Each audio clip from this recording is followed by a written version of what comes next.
Le 12 décembre 2020, je me rends sur la manifestation contre la loi séparatisme, une manifestation déclarée en préfecture et autorisée. On part des Halles pour se rendre jusqu'à République et je me fais interpeller dès les 15 premières minutes avec ma camarade Moon, boulevard Sébastopol, et je passe 48 heures dans le commissariat qui se trouve juste derrière vous. Et je vais vous raconter ce qui s'est passé.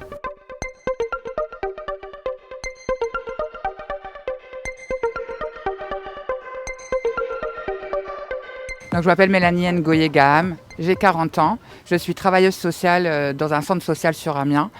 Je suis militante gilet jaune, je fais partie du collectif Mutilés pour l'exemple et j'intègre la coordo Stop Loi Sécurité Globale il y a ça de 5 semaines.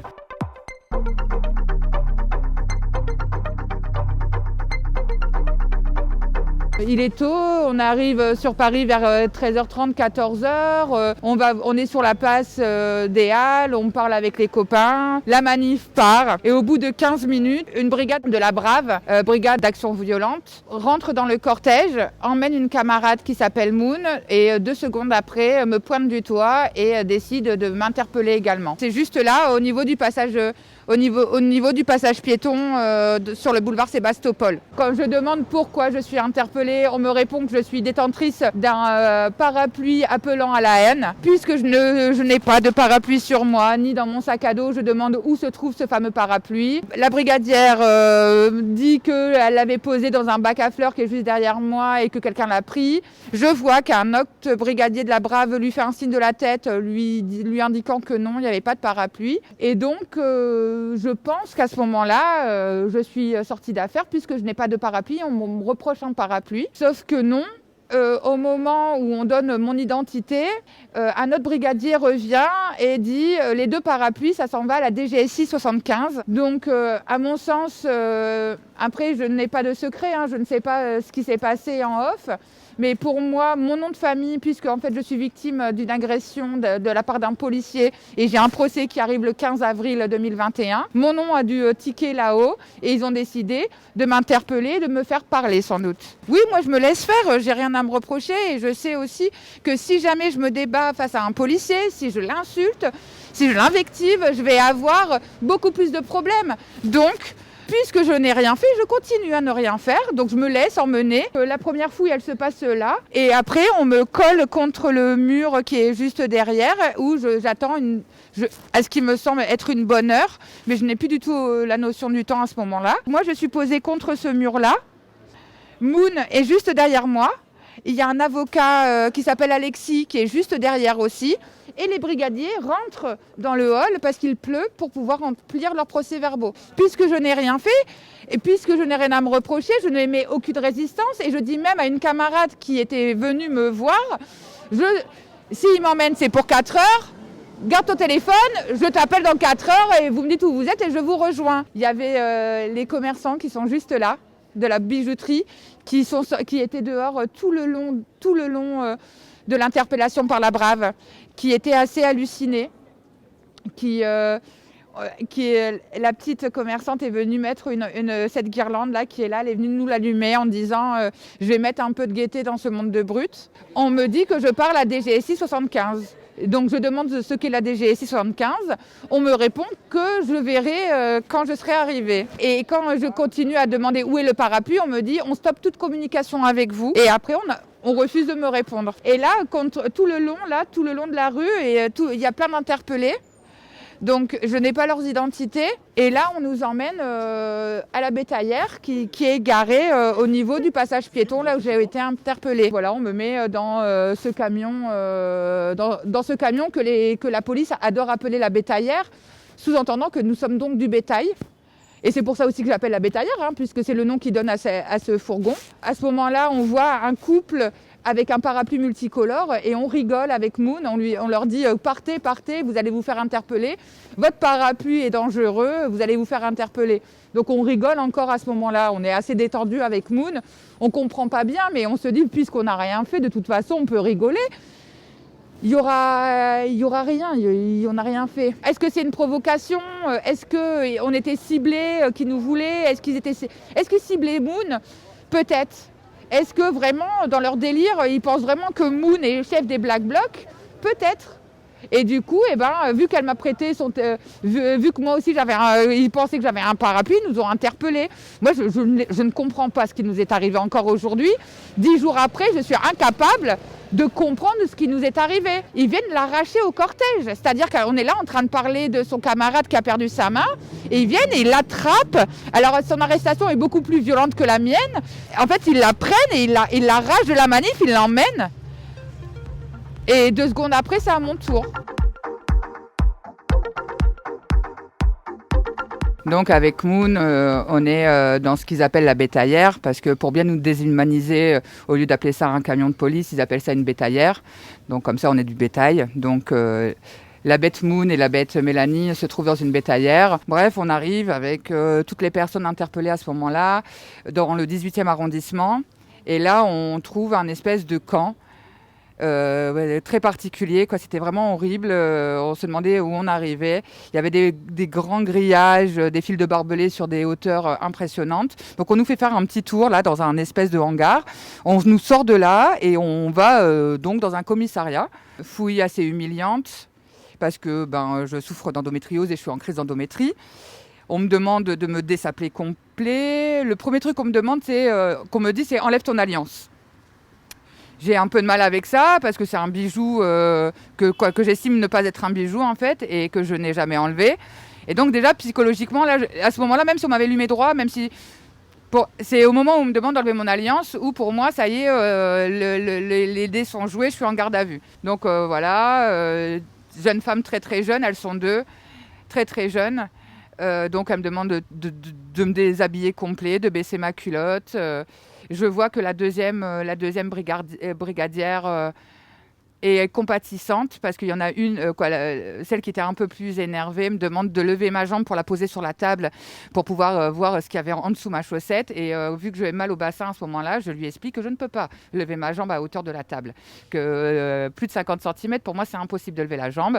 Et donc, elle me hurle dessus en me disant de le faire. Et sa collègue, qui a sans doute compati, s'est baissée, lui a dit c'est bon, je vais le faire. Et donc elle s'est baissée, elle a touché mes chaussettes pour voir s'il y avait quelque chose. On me conduit en cellule et là je retrouve Moon et 2 camarades gilets jaunes. Et donc là pour moi c'est libération, je me dis bon ça y est, ma garde à vue elle commence, mais c'est pas grave parce que j'ai les copines avec moi.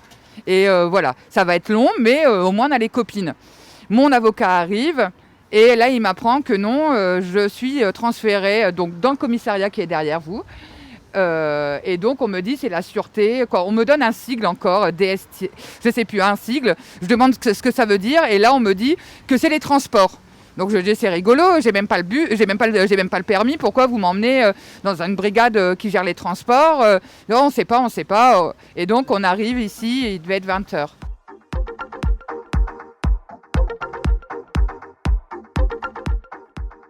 On arrive dans ce commissariat-là, 3 OPJ nous accueillent et donc je demande où on est. Et là on me dit, vous voyez l'antiterrorisme ?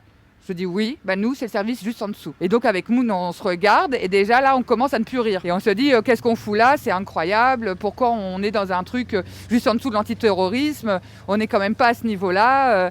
Qu'est-ce qui se passe quoi ? Tout de suite on se dit on est dans une machine là qui va nous bouffer, qui va nous lessiver.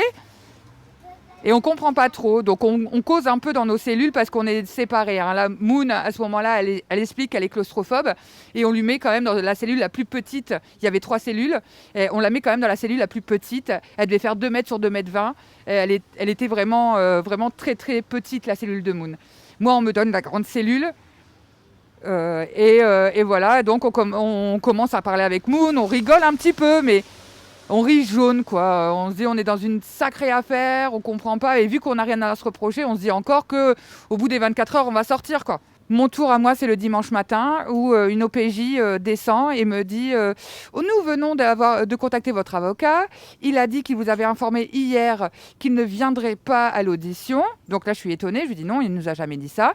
Elle m'affirme que si.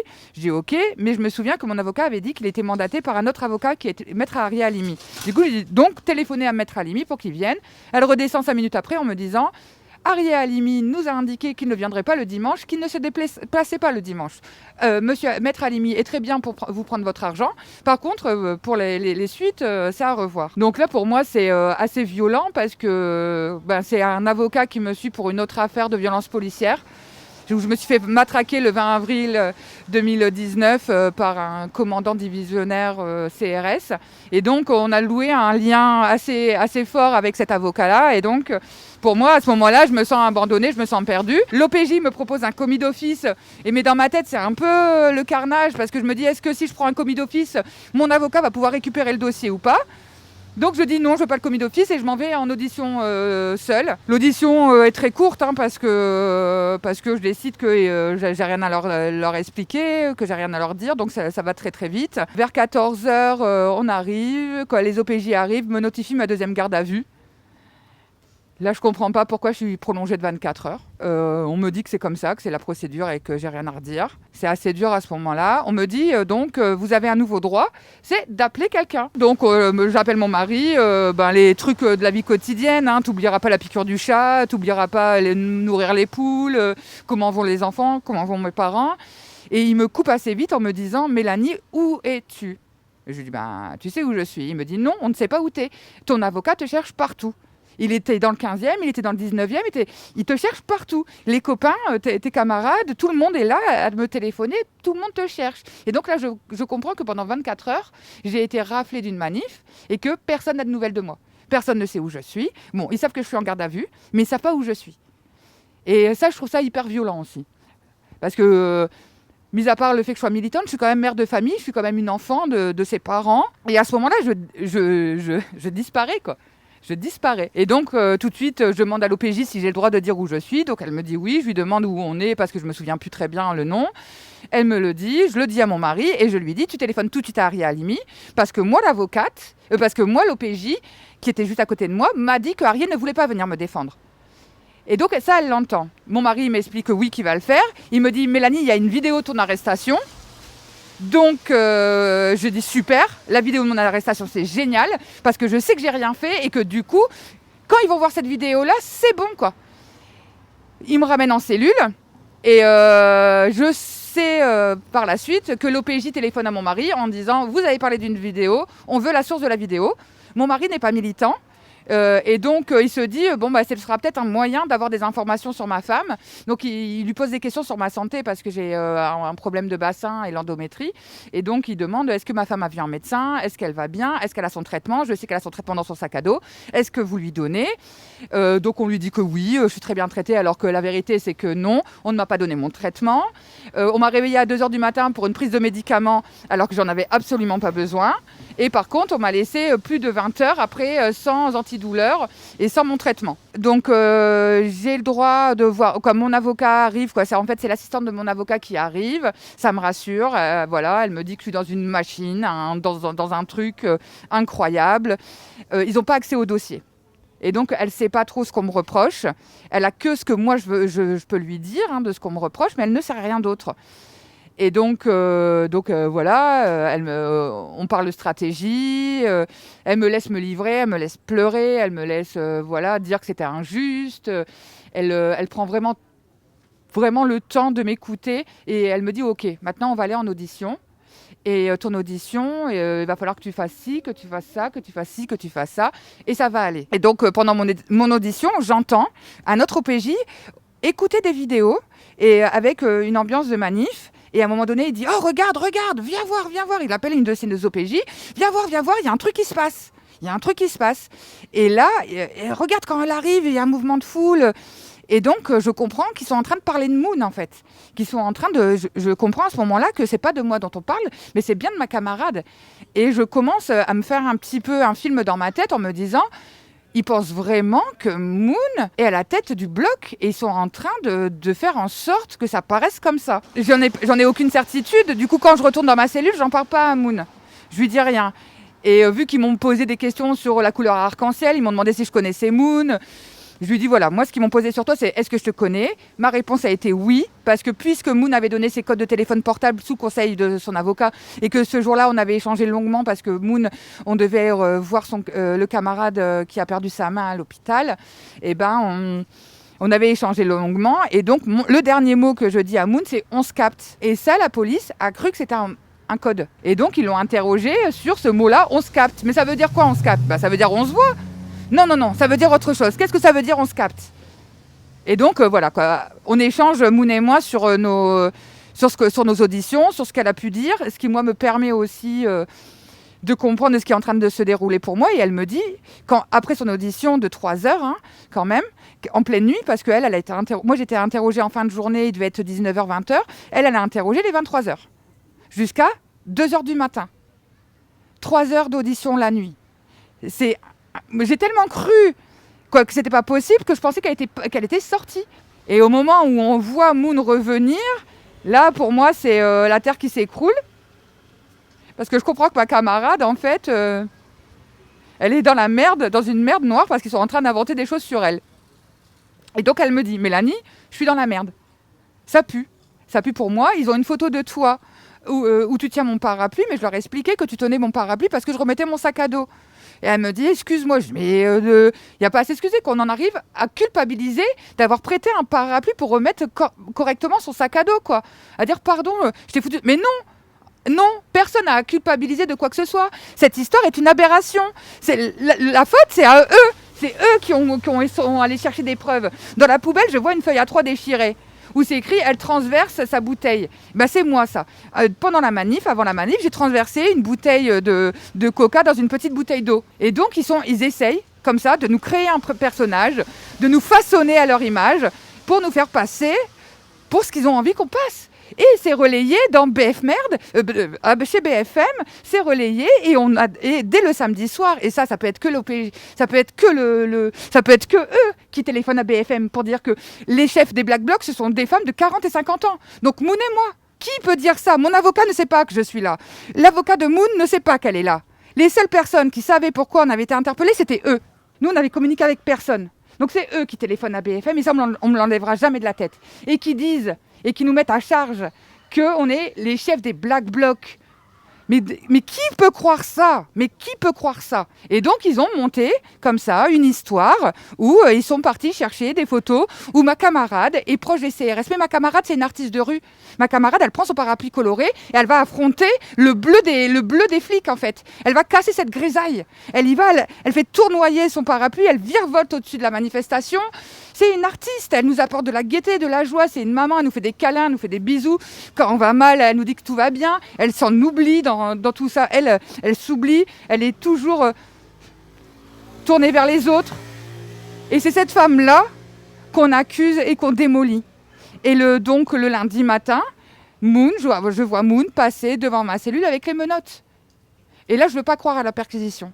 Je ne veux pas y croire. Donc je me dis, ils vont l'emmener au tribunal, elle est déférée en fait. Et elle revient et là c'est ignoble. Pour un parapluie, se faire perquisitionner chez soi, devant son mari, devant son enfant, devant ses voisins. Tout de suite, même si ça avait été relayé, cette image-là, ces gens-là ne l'oublieront pas. De Moon, triste, humiliée, avec des menottes, qui se rend chez elle pour une perquisition. Et ils trouvent quoi dans la perquisition? Des parapluies! Mais oui, Moon, elle est collectionneuse. Donc, bien sûr qu'elle trouve des parapluies. Moon, elle collectionne. C'est comme ça. Il y a des tempéraments à collectionner. Moon, elle a un tempérament à collectionner. Elle ramasse toujours un truc en manif pour lui rappeler cette manif. C'est comme ça. Et ça se respecte. Et du coup, de ce qu'elle ramasse en manif, ça devient... Elle est détentrice d'une arme de guerre de catégorie A Et donc, ils vont inventer aussi peut-être qu'elle voulait, avec ces débris de grenades ou cette grenade qu'elle avait trouvée, ils vont inventer peut-être qu'elle allait l'utiliser contre les forces de l'ordre, quoi, à un moment donné dans sa vie, quoi. Non, en fait. C'est juste, du temps de la guerre, on disait des trésors de guerre. C'est un peu ça, en fait. Quand j'ai lu une de ses interviews où elle en rigole parce qu'elle n'a même pas conscience qu'elle se met elle-même en danger en ayant ça sur elle parce qu'il y a quand même de la TNT dedans. Il y a quand même 20 grammes de TNT dans toutes les grenades toutes les grenades en France, il y a de la TNT. Du coup, elle se met en danger. Et s'il y a une grenade qui traîne au sol, c'est à cause des militants ou c'est à cause de la police? Parce que je rappelle quand même que la police, quand elle va en intervention, elle a le nombre de ces grenades qui sont comptabilisées. Et quand ils rentrent, ils doivent rendre état de toutes les balles de LBD qu'ils ont tirées, de toutes les grenades. Donc là, il leur en manquait une. C'est eux qui font mal leur boulot. Toi, tu ramasses derrière parce que tu sais même pas et que tu es très naïf et que tu es primo-militant et qu'en fait, tu ramasses un truc un peu foufou, quoi. Tu vois, oh, c'est ce qu'ils nous mettent sur la gueule à longueur de temps. J'ai ça chez moi. Donc oui, voilà. Et donc maintenant, aujourd'hui, on la prend pour la grande criminelle. Interdiction de manif, interdiction de me contacter.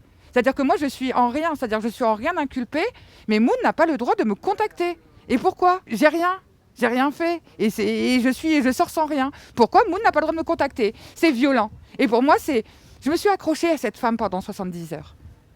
Pendant 70 heures, je m'accroche à cette femme, à ses mots, à ses je t'aime, c'est con, hein. Mais pendant 70 heures, on s'est dit je t'aime.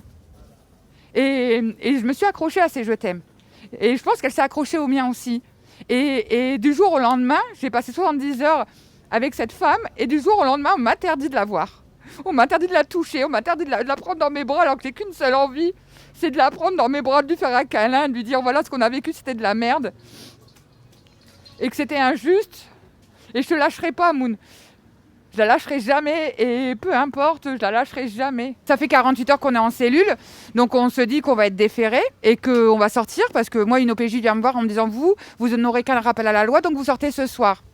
On dit ok, très bien, cependant on ne nous fait pas sortir. On nous laisse encore 2 heures minimum dans notre cellule, alors qu'on n'est plus gardé à vue. Donc je leur explique que c'est une cellule de gardé à vue, que je ne suis plus gardé à vue, qu'ils doivent me sortir de cette cellule.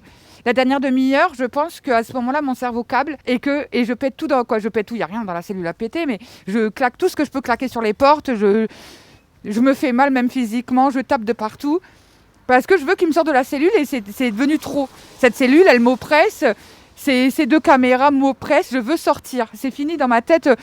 Et vu qu'en plus on m'avait dit que je sortais dans 2 heures, voilà quoi, je voulais sortir. Donc on me met devant la porte. Et je vois mes camarades, je les vois, je leur fais des coucous. Et là l'officier me dit on n'est pas à un concert de Michael Jackson, il me prend, il me jette violemment dans ma cellule. Parce que voilà, j'ai trop abusé quoi. J'ai fait un coucou et du coup j'ai trop abusé. Donc on me rejette dans ma cellule. Et là on comprend qu'il doit être 17-18 heures et qu'on sera déféré, ouais. Mais sans doute qu'on sortira pas. Mais moi, j'ai quand même espoir. Vu que j'ai qu'un rappel à la loi, j'ai quand même espoir. Donc le camion est garé devant le commissariat. Il y a tous nos camarades qui sont là, qui nous crient, qui sont là, qui nous soutiennent, qui sont avec nous. Et ça fait un bien fou. Sauf que moi, on me dit qu'il faut pas du tout que je parle à mes camarades parce que sinon, ils seront tous partis en garde. Ils partent tous en garde à vue. Donc quand je sors du commissariat, je mets mes mains très très fort dans mes poches pour pas être tentée de vouloir en prendre un dans mes bras. Je baisse la tête pour pas tenter de croiser un regard qui ferait que il y a une excitation et je demande aux gens d'arrêter, c'est-à-dire que quand ils se collent au camion, je leur dis d'arrêter parce que j'ai peur qu'ils partent que tout se soit emmené en garde à vue, vu qu'une garde à vue pour rien ça se peut. Pour moi dans ma tête c'est très clair qu'ils peuvent le faire. Donc je leur demande d'arrêter. On nous emmène au tribunal. De nouveau au tribunal, il y a énormément de monde pour nous soutenir. On descend et là on voit un officier qui nous dit bon bah vous dormez ici ce soir. Et là, je dis c'est pas possible, j'ai qu'un rappel à la loi. Elle me dit oui mais le procureur ne veut pas vous voir ce soir, il vous verra demain, donc vous retournez en cellule ce soir. Donc voilà, je vois mon avocat, clairement à ce moment-là on se dit, quand je lui demande si c'est politique, si mon arrestation est politique, si ça a à voir avec mon affaire avec le CRS, et on pense que oui. À ce moment-là, on se dit que si j'ai fait autant de garde à vue et que si je ne suis pas déférée, est-ce que je ne suis pas sortie ce soir-là, le lundi soir, et que je continue à être en garde... Quoi. C'est comme une garde à vue, hein, mais ce n'est pas une garde à vue. C'est comme une mise à disposition, ils ont le droit à 20 heures. Donc ils vont me saigner jusqu'au bout, hein, ils vont me faire les 20 heures. Donc à ce moment-là, je prends conscience, parce que jusqu'avant, je n'avais pas conscience vraiment.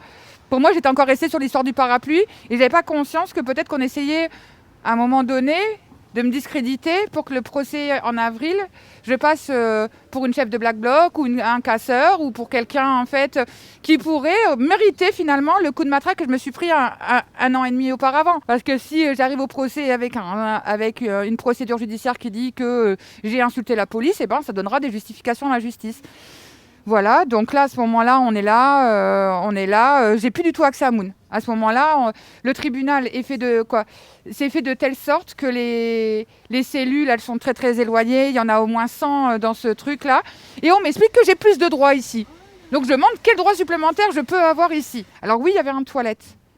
Donc oui, pour moi, c'était plaisant parce que j'avais un toilette dans ma cellule et j'avais une espèce de fontaine là, qui me permettait de boire comme je voulais, ce qui n'était pas le cas dans ce commissariat-là, où ils ont refusé de m'ouvrir les toilettes, où je pleurais. Un brigadier, j'étais en train de pleurer tellement j'avais mal. Je faisais une crise d'endométrie, il fallait que j'aille aux toilettes. Je pleurais, le brigadier est arrivé en me disant vous n'avez pas fini de pleurer, on ne pleure pas pour ça. Je lui demande s'il a lu mon dossier. Il m'a dit j'en ai rien à foutre de votre dossier. C'est pas mon problème. Alors que je pense que les médecins l'ont fait parce que je leur ai demandé, à tous les médecins que j'ai demandé, je leur ai demandé de faire un papier en disant que j'étais atteinte d'endométrie et qu'on devait me laisser accès aux toilettes. Et après, on m'appelle pour voir le procureur. Donc, le procureur a un dossier très épais sur moi. Donc, je pense qu'il y a déjà le dossier IGPN de mon affaire contre le CRS qui doit être à l'intérieur. Je n'ai pas encore accès à mon dossier. Donc, je n'ai pas pu le voir. Je suis venue sur Paris pour ça, mais malheureusement, la justice n'a pas encore remis mon dossier. Et donc, là, le procureur me dit que puisque je n'ai pas donné les codes de mon téléphone et ni mon ADN, ils sont obligés de me punir. Et donc, la punition, c'est une mise sous condition, c'est-à-dire que je n'ai plus le droit de venir sur Paris pendant 6 mois, et un rappel à la loi. Je refuse les deux, et donc ils n'ont rien à me reprocher, ils sont obligés d'accepter le fait que je refuse. Et donc ils notifient ça, que j'ai refusé, et aujourd'hui, je suis là en toute légalité. J'ai le droit d'être ici, parce que je n'ai rien fait. Mon téléphone portable a été mis sous scellé. Donc mon avocat demande au procureur pour récupérer mon téléphone portable. Le procureur fouille dans la procédure et dit « le téléphone doit être dans le sac, il n'y a pas de mise sous scellé ». Donc je dis « je ne suis pas folle, j'ai signé 2 mises sous scellé, donc je sais que mon téléphone est mis sous scellé ». Non, il n'y a rien dans la procédure. Et donc jusqu'à aujourd'hui, je ne peux pas vous dire où se trouve mon téléphone portable. Je ne sais pas. Alors du coup, moi j'assimile ça à un vol, puisqu'il a disparu dans un local de la police quand même.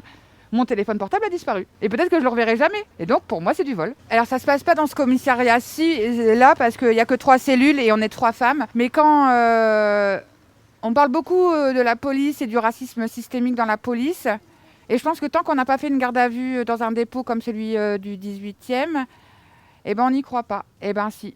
En fait, la police s'amuse avec les accents des jeunes maghrébins, des jeunes racisés, les humilie en disant madame, madame, en prenant des accents dignes d'un autre temps, parle de couscous. Quand j'arrive au tribunal, il y a un monsieur que je pense d'origine tibétaine, il l'appelle le chinois. Ah, le chinois, il va manger du riz. Hein, tu veux du riz, le chinois? Parce qu'au menu de ce soir-là, c'était riz, je sais pas quoi. Le monsieur ne comprend pas, il ne parle pas du tout français, donc je leur dis, est-ce que vous pouvez pas essayer de lui parler en anglais? Ouais, mais on est en France. On ne parle pas en anglais, on est en France. Alors nous, les femmes, peut-être qu'on a encore un traitement de faveur à ce niveau-là, parce que Moon est racisée, parce que je suis racisée. J'ai des petites insinuations du fait de mon nom de famille, Ngoyegam, c'est de quelle origine? Ben, c'est d'origine française, hein. Je suis française, vous avez mes papiers en fait. Donc je fais ce que je veux, et puis t'as pas à me demander d'où je viens d'ici. Ça te regarde même pas. Mais les hommes en garde à vue, alors j'ai assisté à aucun coup, hein, je vais pas mentir. Mais des insultes raciales, oui, tu nous casses les couilles l'arabe. Tu nous casses les couilles, arrête, ferme ta gueule l'arabe. J'ai pas entendu de bougnoul, mais c'était toujours rapporté, il l'appelait pas par son prénom ni par son nom, ce monsieur, ce jeune homme. Il l'appelait par l'arabe, par le noir, par le chinois. On en est encore là, au 21e siècle. Moi, je m'appelle Mélanie Ngoye Gaham. Je pense que je représente la France parce que mon prénom est français, que mon nom de famille marital est africain et que mon nom de jeune fille est un nom de famille maghrébin. Je suis très fière de m'appeler Mélanie Ngoye Gaham et je le porterai jusqu'au bout de ma vie, ce nom, ce prénom. Et je militerai avec, jamais j'irai me faire appeler Dupont. Je suis très fière parce que pour moi c'est ça la France, c'est cette mixité, c'est cette richesse qu'on peut s'apporter les uns aux autres. Parler de couscous, Mais pourquoi en fait? À quoi ça leur sert? À quoi ça leur sert? Je suis pas d'accord. Et à ce moment-là, je ferme ma gueule comme une lâche. Et ça, c'est insupportable pour moi, de rien dire. Parce que je me dis, si jamais j'ouvre ma gueule, ils vont me mettre dans une cellule et ils vont me cartonner. Ils vont me taper dessus. La petite fliquette blonde qui m'a humiliée, qui m'a demandé de baisser ma culotte, je suis certaine qu'elle est en capacité de me mettre sur la gueule. Donc je ferme ma gueule. Je suis quelqu'un de très lâche à ce moment-là et je me déteste. Mais je ne sais pas quoi faire. Si je demande au jeune homme, j'ai un souvenir qui me revient, je dis au jeune homme, ça ne sert à rien de leur parler, tu perds ton temps, tu les énerves, ça va partir en couille. Et ce jeune homme me dit, et en fait, et du coup, le brigadier se sert de ça en disant, tu vois, tu fais chier tout le monde, ferme ta gueule, t'as vu, ferme ta gueule, tu fais chier tout le monde. Et donc il se sert de moi, alors que moi, tout ce que je veux, c'est que ça se passe bien pour le jeune homme.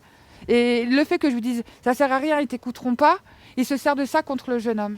Et ça, c'est insupportable parce que quelqu'un comme moi, qui supporte pas ce genre je deviens la personne qui fait que peut-être qu'il va aller se faire casser la gueule en cellule, quoi. Donc je ferme ma gueule. Et je ferme ma gueule jusqu'au bout. Parce que j'ai peur pour moi, mais j'ai peur pour lui, j'ai peur pour tout le monde. Et je sais pas comment on peut... Déjà, j'ai disparu pendant 24 heures, quoi. Du coup, qu'est-ce qui peut m'arriver encore, quoi? Qu'est-ce qui peut m'arriver? Et dans ce commissariat-là, je peux pas parler de racisme, puisque, comme je vous dis, on était trois femmes, et qu'on n'a pas eu... Oui, j'ai eu des insultes, comme quoi j'étais pas éduquée, parce qu'un OPJ disait à Nathalie, parce qu'il descendait, c'était la ronde, des OPJ. Ils descendaient en cellule, et ils allaient voir la cellule du milieu, où j'avais ma camarade Nathalie, pour lui parler à elle. Et donc, il lui disait que la manifestation était interdite. Et moi, je disais... Et au bout d'un moment, j'en ai eu marre de leur mensonge, je dis, c'est pas vrai. J'ai le récépissé de la manifestation dans mon sac à dos. Donc si vous n'arrivez pas à trouver ça sur le site de la préfecture, vous allez dans ma fouille, dans mon sac à dos, il y a le récépissé de la manifestation, elle est déclarée, quoi. Et donc là, je m'en prends mais tellement plein la tête. Je ne suis pas éduquée, les gens comme moi, l'horreur. Après ma première audition aussi, un OPJ arrive, il me dit « je sais qui vous êtes ». C'est pas parce que vous avez vécu ce que vous avez vécu que maintenant vous devez aller casser la gueule du flic. Vous êtes comme ces petites putes qui suivent les flics et qui donnent les adresses pour tuer mes collègues. Et du coup, je suis là, je me rassois parce que je me dis ça y est, c'est reparti pour une audition. Là, la flic, l'OPJ, elle me dit que non, je suis pas en audition, que c'est juste un échange libre entre eux et moi. Je me dis quand même que je vais commencer à leur parler en disant que non, j'étais pas d'accord avec eux. Et que je commençais à me livrer. Et là, elle me dit, moi, si j'étais commerçante, j'aurais sorti le fusil de chasse. Et là, tout de suite, je me dis, allez, c'est un bordel.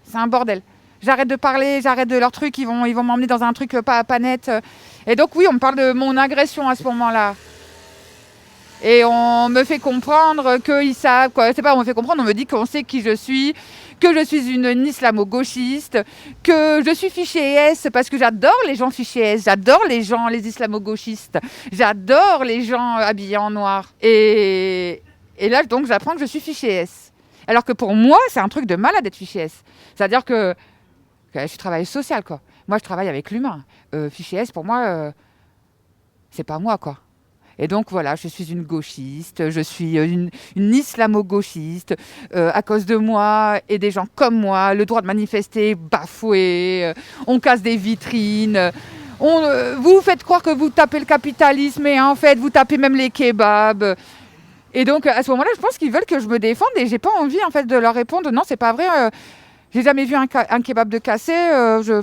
J'ai même pas envie de leur répondre parce que c'est juste de l'attaque méchante pour me faire du mal parce que j'ai pas d'avocat. Parce qu'à la deuxième audition, quand j'ai mon avocate, ça se passe pas ça. J'ai pas un deuxième OPJ qui vient m'en mettre plein la gueule. Non, ça n'existe pas. Mais là, je suis toute seule. Et donc, ils en profitent. Je pense en s'en prenant à une militante comme Moon, ils donnent un exemple. C'est-à-dire que même les militants qui sont pacifistes, qui donnent de l'amour et qui donnent de la joie sur une manif, on n'en veut pas. On ne veut pas que vous soyez dans la rue.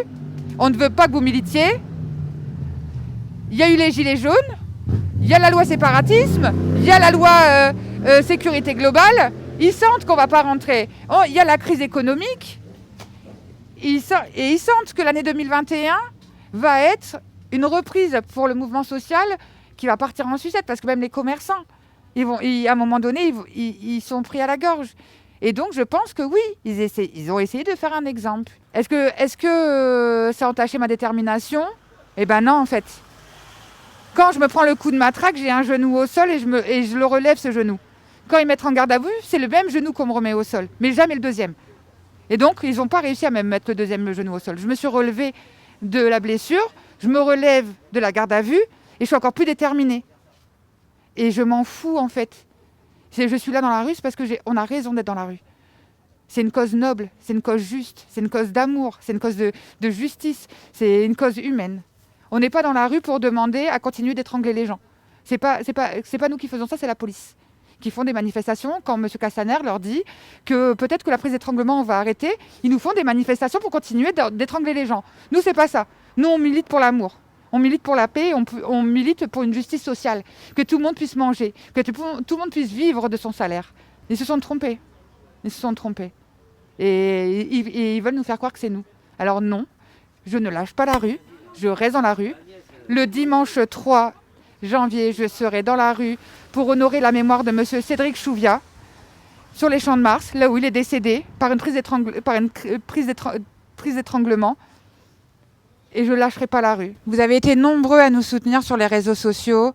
Je pense que Moon a dû recevoir le même nombre de messages que moi. J'ai même pas plus d'une semaine après, j'ai même pas encore fini de vous remercier. Merci à vous, c'est important que ce genre de témoignage puisse circuler. Merci à tous d'avoir été là. Merci de partager aussi pour que mon témoignage puisse servir et qu'on puisse comprendre c'est quoi aujourd'hui de se faire arrêter pour rien. Parce qu'il y a encore des gens qui pensent que c'est pas possible qu'en France on se fait pas arrêter pour rien et quand on se fait arrêter c'est qu'on l'a mérité. Eh ben non messieurs, dames, on se fait arrêter pour rien en France. Partagez s'il vous plaît et merci.